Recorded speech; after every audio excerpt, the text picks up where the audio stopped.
France, September 1944. U.S. General George Patton's 4th Armored Division seems unstoppable as it rolls towards Germany. We were an avalanche of fire and movement. But Hitler strikes back with hundreds of dreaded Panther tanks. The Panther was a real big thing. Made you feel pretty secure riding on one. The American Sherman tanks used tactics to avoid destruction by the superior German armor. It's not a matter of just firing. We had to think. At stake is the Allied invasion of Germany and the end of the war in Europe. Two giant armored forces collide in one of the biggest tank-on-tank clashes of the war. This is the Battle of Arracourt.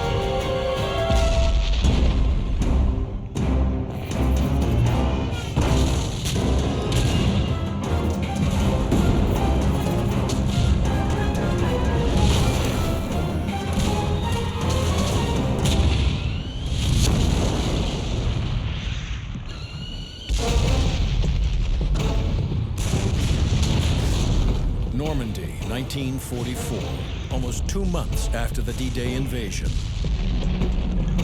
Allied forces finally break through fierce German resistance and begin to roll across occupied France. The drive towards Nazi Germany has begun. British and Canadian forces advance in the north, while the Americans strike south and east.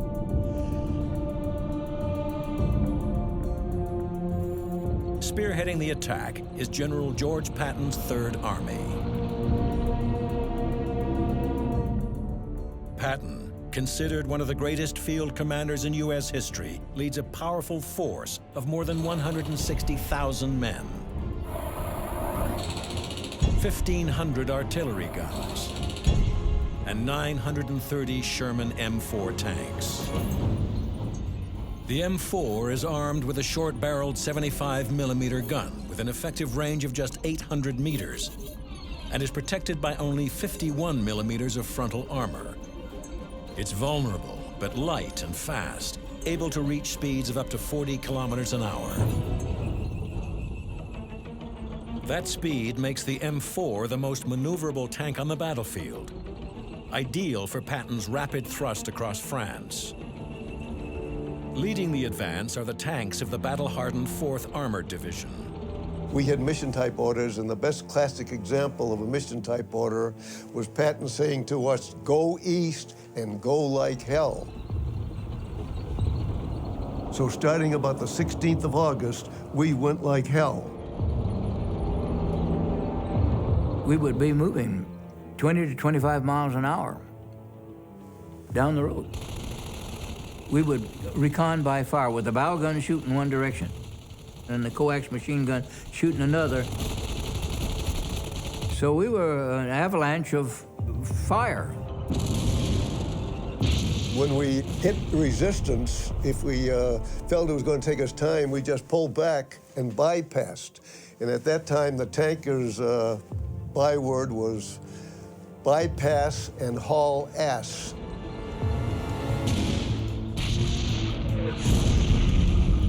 The American advance is fast, powerful, and relentless. Vastly outnumbered and suffering huge losses, the Germans are forced into full retreat. The big advantage was material.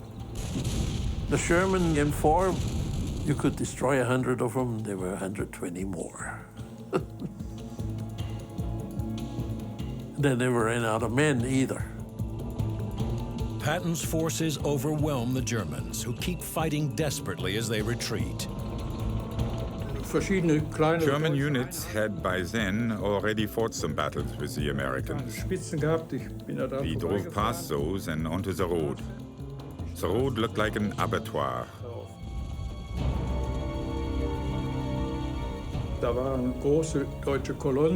Entire German platoons had been killed by airstrikes. We drove around the bend and all of a sudden we stood in front of an American tank, which was ready to shoot. And as soon as I moved the barrel, he started to fire at us.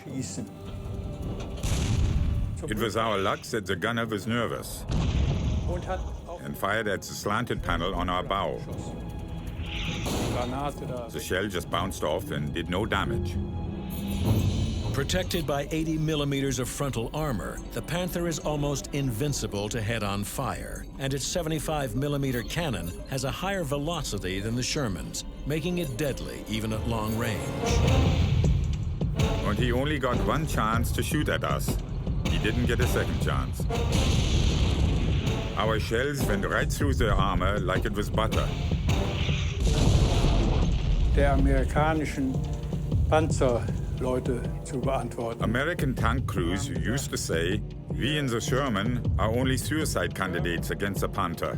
Sind gegenüber einem Panther nur Selbstmordkandidaten. But even the best tank of the Second World War is not enough to hold off the large number of Shermans in Patton's strike force. Und in front of us on the field, there were anti-tank guns and tanks. Waren Pack und Panzer. The big battle started, and we got hit a few times. Treffer, aber their soldiers must have been nervous or inexperienced, because they kept hitting us on the front plate, and none of the hits had any effect on us. Wir haben an dieser We brought down 3 tanks there. Vermutlich waren es mehr, aber there were probably more, but during all that chaos, it was hard to tell.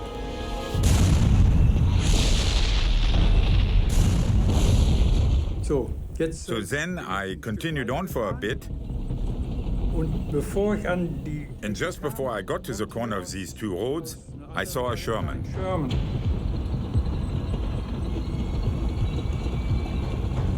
Hat aber so ein Tempo, dass But it was going so fast that it went straight across the road and ended up with its front end in the ditch on the other side. Wir wollen schießen und We wanted to shoot, and then one of the worst things that a tanker can experience happened. Grauen bedeutet.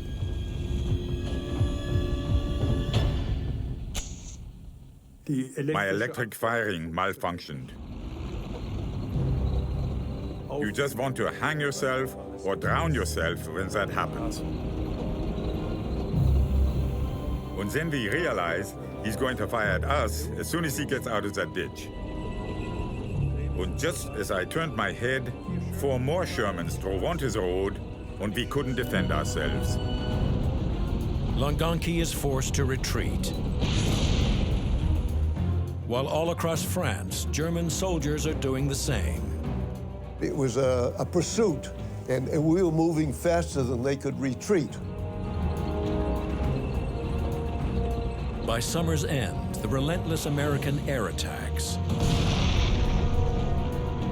combined with Patton's massive armored assault, brings the Third Army within striking distance of the German border. My tanks advanced from the middle of August to the first day of September when we crossed the Meuse River. My tanks had advanced 328 miles in 12 days. So we were euphoric. But that euphoria is short-lived. On September 1st, the 4th Armored Division is suddenly stopped in its tracks. On the 2nd of September, no orders. So we sat 2nd, sat the 3rd. We didn't know what happened. But on the 3rd day, we learned that the reason we were stopped was gasoline. The speed of the American advance has come at a cost. After 5 weeks of fighting, the Third Army has outrun its own supply lines and is forced to halt just west of the Moselle River. All they can do now is sit and wait for fuel. And we knew that each day that we didn't move, that was giving time to the enemy. That's the most valuable commodity on the battlefield, time. And the Germans were masters at reorganizing. So we thought we had a window of about 5 days. If we sat for 5 days, we were going to start hitting resistance because they could gather their forces.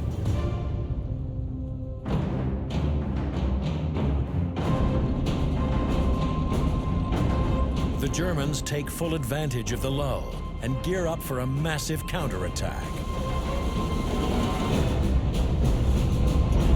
that will turn into one of the biggest tank-on-tank battles of the Second World War.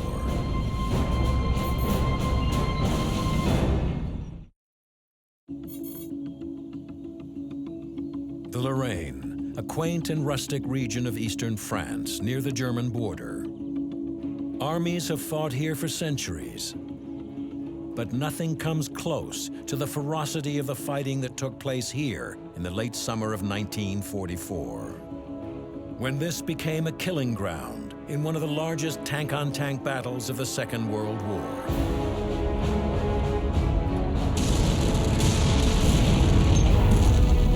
September 1st. General George Patton's American Third Army has pushed the Germans nearly 1,000 kilometers across France and now approaches the Moselle River, the last natural barrier before Germany. But just as they get within striking distance of the fatherland, a fuel shortage stalls the American advance. And the 4th Armored Division, Patton's lethal spearhead, is forced to sit idle. And we knew that each day that we didn't move, that was giving time to the enemy. That's the most valuable commodity on the battlefield, time. The German army is in desperate shape. Since the Allied invasion in June, Germany has lost 400,000 men and now has just 200 serviceable panzers. Soldiers in the field struggle to keep up morale. Soldier never knows what's going on, except what's going around, immediately around him. We still had faith. We still knew that we were going to win the war. We were told, you know, there's just something coming down the pipe that'll frighten them so bad that they'll swim back to New York. Hitler has been gambling on the development of new wonder weapons to turn the tide of war in Europe. But their development has been slow, unsuccessful, and unable to match the speed of the Americans' advance. Hitler has one last chance at stopping the American juggernaut. Throughout 1944, German factories have been producing tanks in record numbers for the Eastern Front. Hoping to buy more time, Hitler diverts these freshly minted tanks to the west and creates new formations called Panzer Brigades. They're equipped with 135 Panzer IVs, 280 Panthers, and are supported by more than 14,000 infantry called Panzer Grenadiers. Among them is 18-year-old Heinz Altmann. The idea was to have fast-moving small units available as kind of fire brigades. They were intended to be used in the east. They were used in the west because that was all available at the time to stop the Allied advance to the Rhine. Hitler's plan is to encircle and destroy Patton's stalled Third Army, and then quickly advance northwest to drive a wedge into the Allied front line. In advance of the main attack, the 112th Panzer Brigade is ordered to head off the Americans, just west of the Moselle River, near the French village of Dompierre. The assignment was to attack Patton's Third Army in the flank from the south. We rode on tanks as Panzer Grenadiers. We rode on a tank. Panther was a real big thing. Made you feel pretty secure riding on one.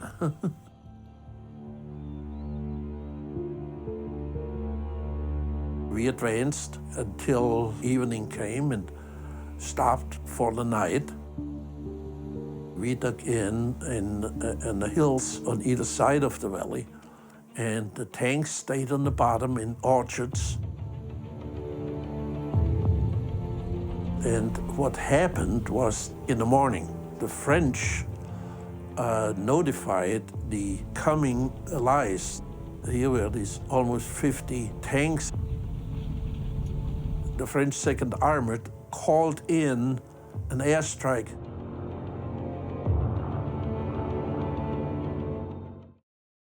We didn't have any anti-aircraft protection in the brigade. These aircraft came and attacked the tanks. It was a terrible sight that we saw from our foxholes.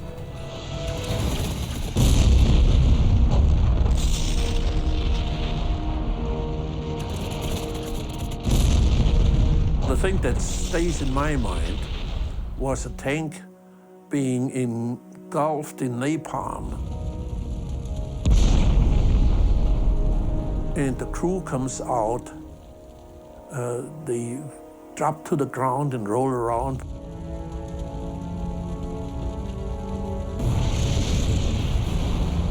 Terrible sight, seeing a human being burned to death.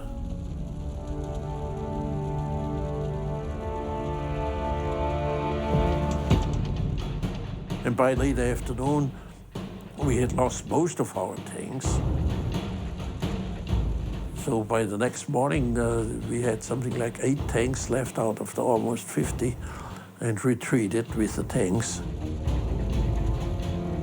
The Panzer Brigades didn't have their own artillery. They did not have their own reconnaissance units. The danger is you don't know where the enemy is.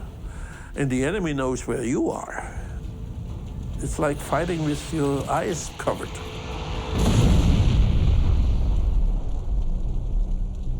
The main attack has not even begun, and the 112th Panzer Brigade has already lost nearly 80% of its armor. It's a blow to German plans, and worse is to come. By September 13th, the now refueled 4th Armored Division crosses the Moselle River and resumes its advance towards Germany. In response, Hitler changes his plan of attack and rushes to meet the advancing Americans. He wanted us pushed back over the Moselle. He wanted to set up the Moselle as his winter defensive line. So he threw everything that he could gather at us at that particular time. September 19th, 1944. Heavy fog rolls in across the Lorraine, grounding American warplanes. At dawn, the Germans attack. The advancing tanks encounter small pockets of American resistance.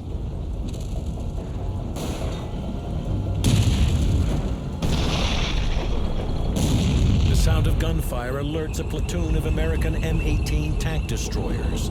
They move forward, expecting to encounter a small force, only to find themselves face to face with more than 40 German tanks, including dozens of deadly new Panthers.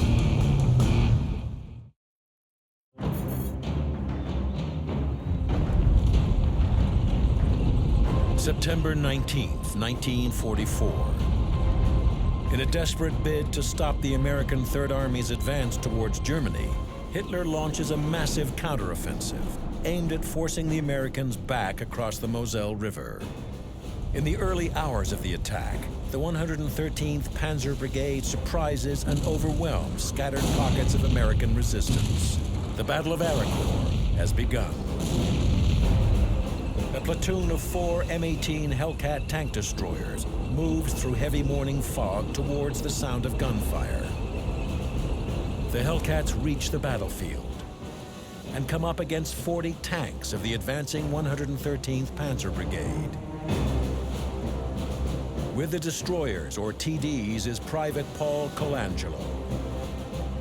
After we realized they were German, we started to open fire. We would shoot and move. With our speed and maneuverability, we were having a field day. Each combat command usually had one company of TDs. They could penetrate the front slope plate of a Panther. So they were lethal. Armed with a high-velocity 76mm cannon, the Hellcat is designed to quickly engage and destroy enemy armor. It has a top speed of close to 100 kilometers per hour, but that speed comes at a cost. The Hellcat's armor is only 13 millimeters thick, making it highly vulnerable to enemy fire.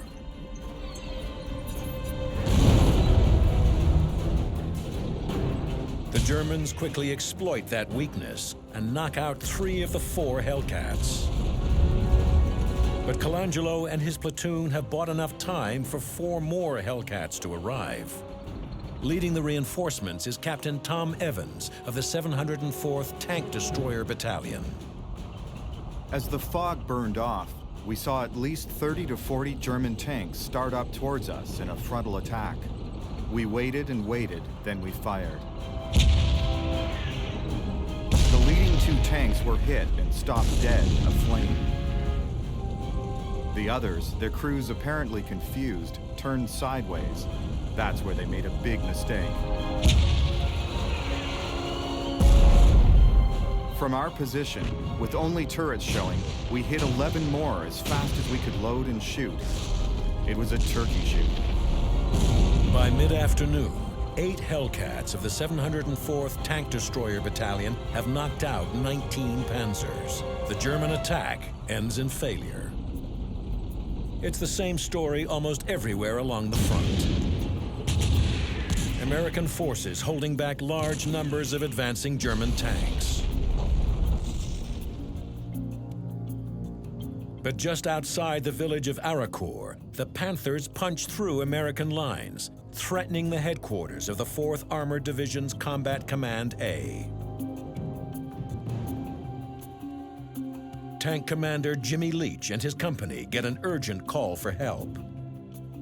The Germans had a couple of brigades of tanks attacking CCA. Leach's company arrives just in time. They find the American headquarters caught off guard, defended by only a few artillery guns. The artillery was shooting direct fire at them and had them stymied at least. They had not spotted CCA headquarters. Their vehicles could be seen, I reckon, from the German position. But the Germans were concentrating on the artillery shooting. And Clark said, "Where's your company? I sent for you, ages ago." They said, "I want you to get rid of those damn tanks right there. You see them? Get rid of them." "Yes, sir." "Drive them away." I said, "All right, I want us to deploy just beyond this point here, right here now. Deploy right out here in line formation and move toward these Germans, guns a-blazing."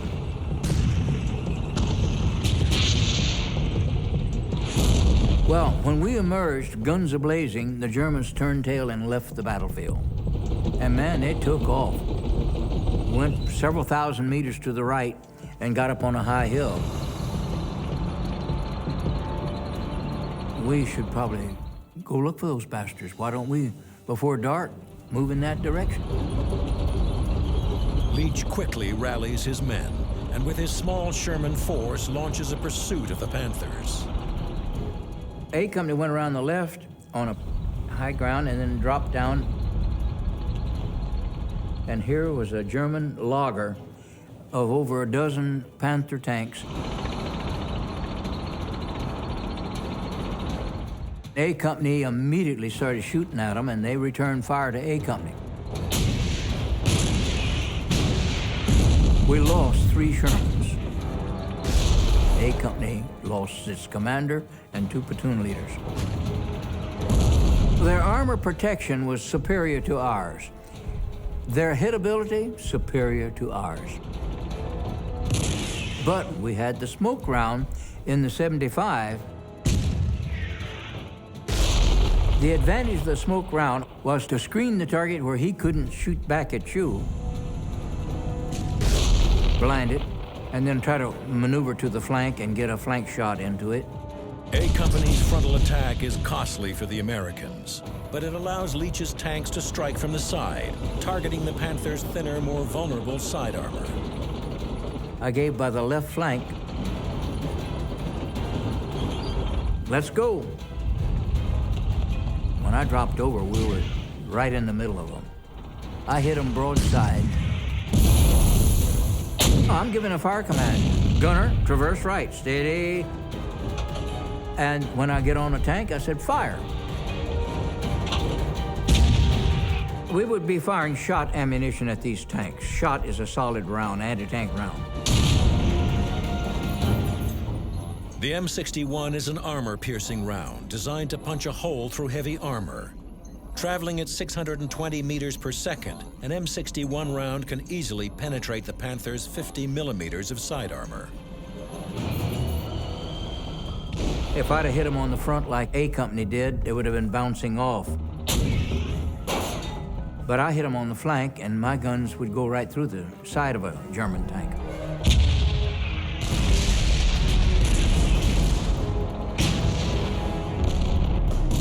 Together, A Company and my company knocked out 9 Panthers. By the end of the first day, the battlefield is littered with the hulks of 43 German Panzers. The Americans lose just 5 Shermans and 3 Hellcats. General Patton analyzed what was going on, and they thought this was just a skirmish that the Germans had thrown at us, and it wasn't the real thing. It was a pretty good skirmish. It lasted a day and a half of heavy fighting, tank versus tank. And he ordered a continuation of the attack to the northeast toward the Saar. The bulk of Patton's forces resume their advance towards Germany. Jimmy Leach and his company get orders to stay behind near the French town of Mancourt. I was to be the rear guard as they pushed on away from me. And suddenly, to my right, the Germans reappeared in spades in tanks again.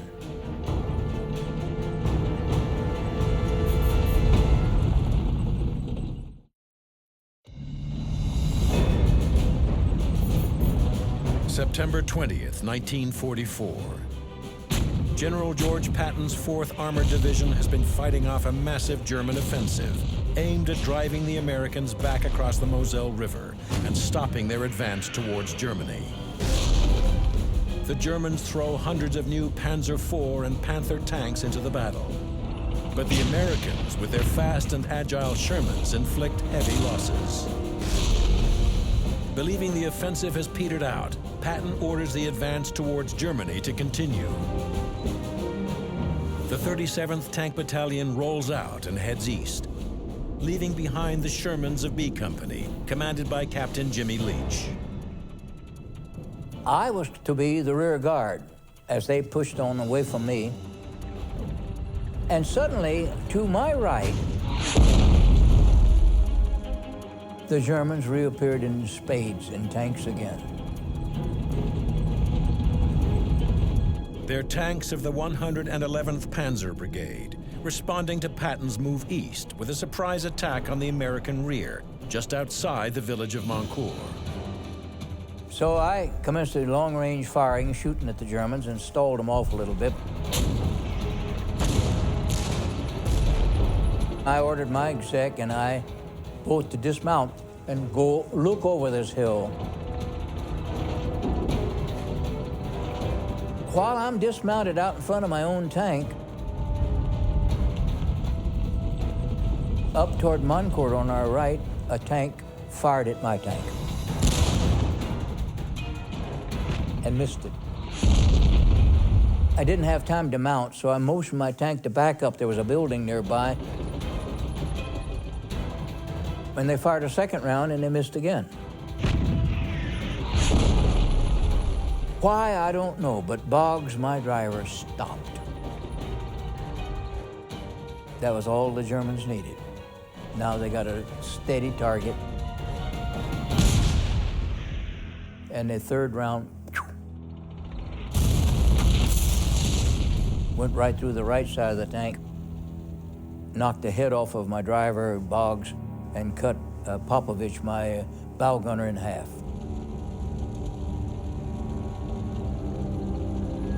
But at this point, Abrams engaged that tank that knocked me out. Well, he missed that damn tank, but he cut a furrow near it and the tank backed off and left.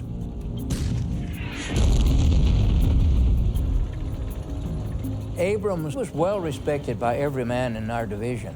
I admired him for his strength and leadership abilities. The bold and aggressive tactics of Lieutenant Colonel Creighton Abrams will earn him a reputation as one of America's greatest tank commanders. Leading the 37th Tank Battalion, Abrams will become the #1 American tank ace of the Second World War. He didn't lead the attack. He didn't do that.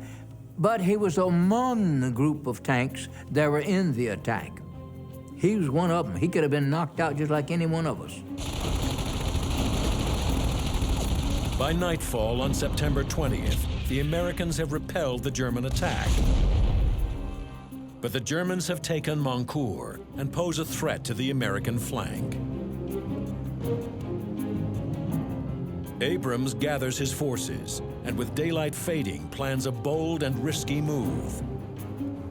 He'll strike Mancourt when the Germans least expect it, in the dead of night. It goes against all the rules of tank warfare, but it works. Caught by surprise, the Germans are all but wiped out. With the bulk of the German forces destroyed, the Americans consolidate their front and begin mopping up. We were retreating in the face of American advancing, and got into Morcel, small village to the south of Louisville. Then late in the morning or early in the afternoon, they began to shoot fog into our field of fire. That, of course, meant that there was an attack taking place. And we started firing into the fog. There were 2 or 3 tanks that advanced on the road. One of the guys who had dug in let go with a Panzerfaust anti-tank grenade. I don't know how he could have missed. He was right next to the tank, but he missed. The tank made a left turn, it buried him by pivoting the tank around the tank track, around the hole, and that was that.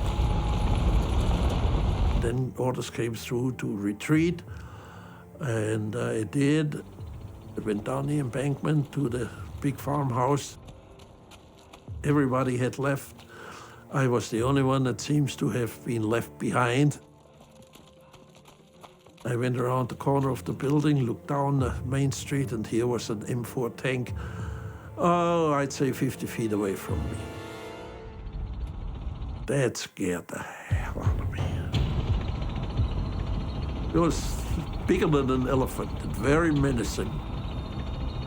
And it seems that his gun was pointed at me. I just got scared. It was so big, I got scared. If I'd had a Panzerfaust, I could have picked that guy up like nothing.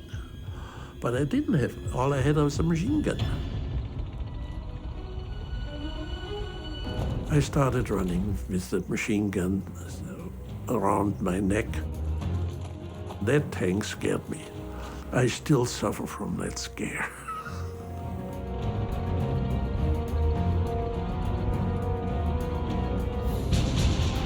By the end of the 4th day of fighting, the Americans have destroyed 2 entire Panzer Brigades. The Germans are on the run, but they're far from finished. Repeatedly beaten back by the tanks of the 37th Battalion at Arracourt, the Germans turn their sights northward. They target the town of Chateau Salin, now occupied by the 8th Tank Battalion of the 4th Armored Division. We've been holding high ground, dominating ground, holding terrain. We were stabilized. This is an unusual situation for us. we were an offensive weapon, and we were good on the offense. Now we were in the defense. They were probing, they were shooting artillery at us. But somehow we sensed that they were building up to something bigger. And sure enough, at first light, we looked out, and there was this big patch of woods, Chateau Celine, and out of the woods started coming tanks. We started firing everything we had at them. We fired the medium tanks, the tank destroyers, a massive fire as they came out, so they knew immediately they were going to have a fight.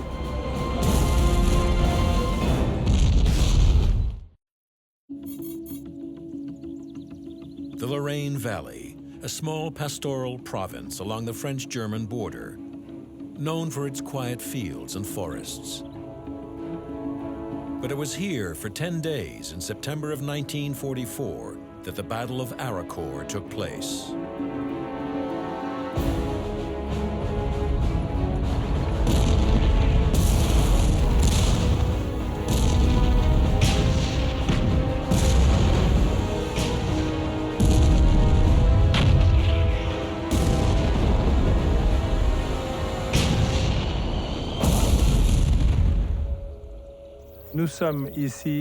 We are here on the site of the Battle of Arracourt.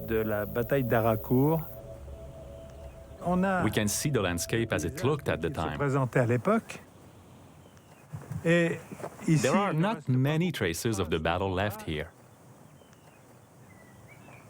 Here's an example of the objects that you can still find, but they're very rare.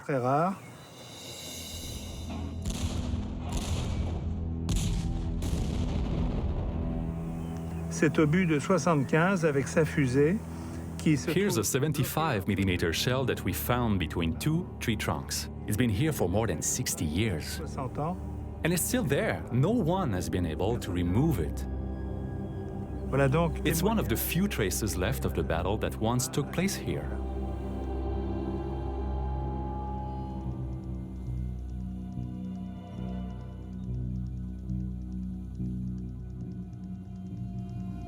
Shermans of the 8th Tank Battalion of the American 4th Armored Division are defending the town of Chateau Celine. It was on the morning of the 24th of September. It was another foggy day, gray, miserable, raining, ceiling zero. I had everything that we could get our hands on. I had my medium tanks. We had a platoon of tank destroyers with us. We had all this lined up along the ridge, feeling that we were going to be attacked. And sure enough, at first light, we looked out, and there was this big patch of woods, Chateau Celine, and out of the woods started coming tanks. And these were mostly Panthers, but they were interspersed were Tiger tanks.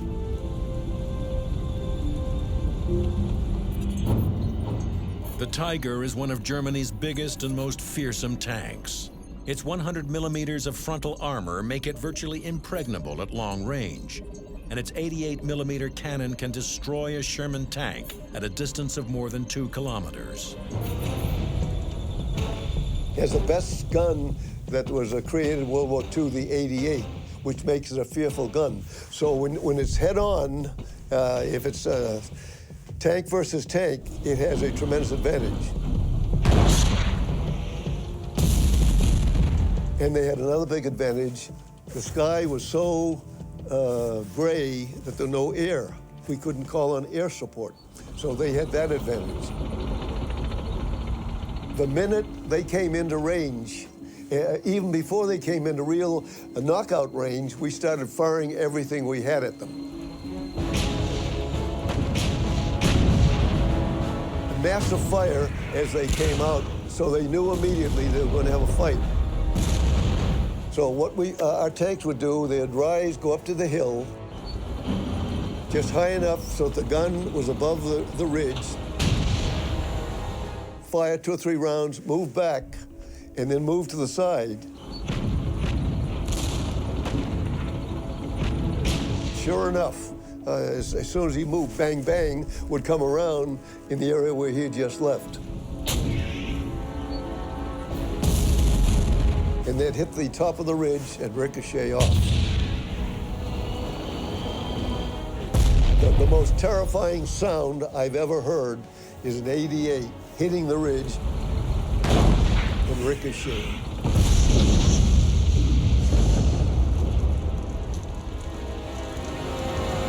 It's a deafening, frightening sound. They kept advancing, little by little, and we kept firing. Every now and then, we'd see a flash, and we knew we'd hit them. And we were losing tanks. So this got to be sort of a seesaw. It was only a question of whether they would prevail. At that point, it was almost a tie. And then we noticed suddenly a little crack in the sky, a little daylight. And the next thing we knew, down came the Tactical Air Force. They apparently had been flying overhead, waiting for an opening, and the minute they saw this little opening, down they came. They started hammering away. They were strafing and bombing.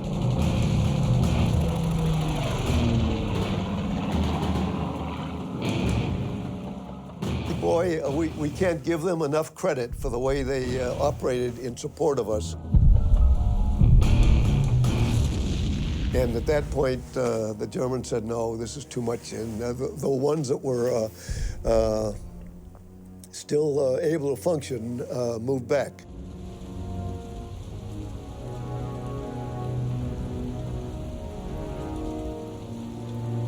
The Battle of Arracourt continues for 5 more days. But Hitler's beleaguered armored brigades cannot break the stubborn American defenders. By the end of September, the Germans retreat back towards the Rhine. General Patton's 4th Armored Division has won the Battle of Arracourt.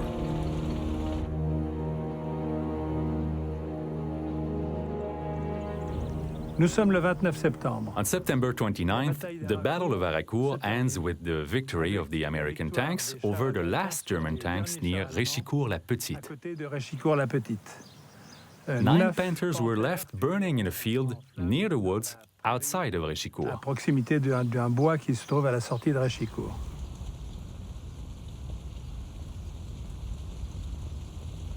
Nous avons We acquired this tank, which is a Sherman of the same type which fought here, pour maintenir la mémoire de ceux to maintain the memory of those who fought here, et pour témoigner notre gratitude and to show our gratitude for the freedom we still enjoy.